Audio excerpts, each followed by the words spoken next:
So I just finished reading A Thousand Splendid Suns by Khaled Hosseini, and I must admit I don't think I've ever felt more conflicted about a book than I feel about this one.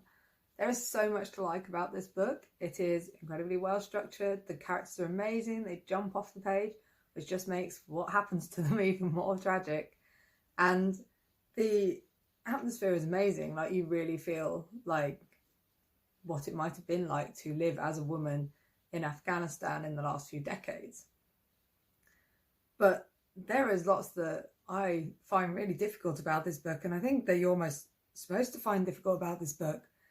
But for me, the unrelenting horror of it was really hard to get over. I didn't want to read it after a while. Maybe I'm just, I'm not a war book person other than kind of fancy war. And I just find it all a bit hard hitting, and I think maybe that is exactly what this book is designed to do.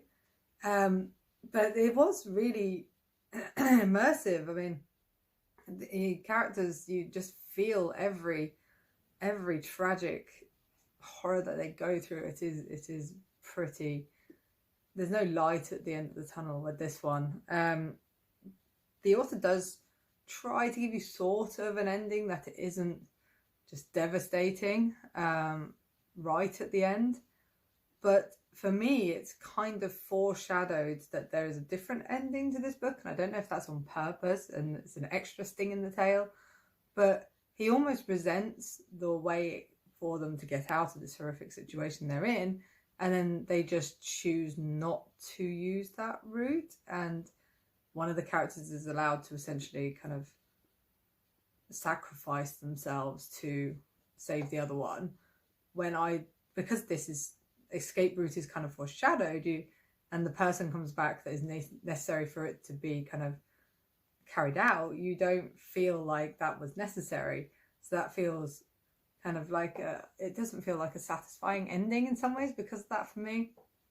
But yes, if you like books about war and I guess people's experiences that are incredibly different from your own, even when they're seriously devastating, then this book will be wonderful for you. It's extraordinarily well written. You will find it amazing.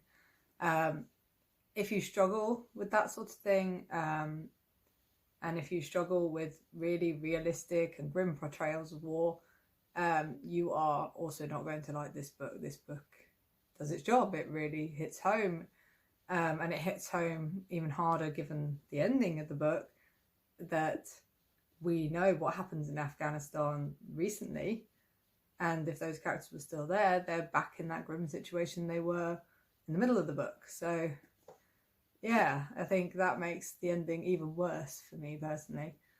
So yeah, I don't know how I feel about this one. It's very good, but it doesn't leave you feeling right.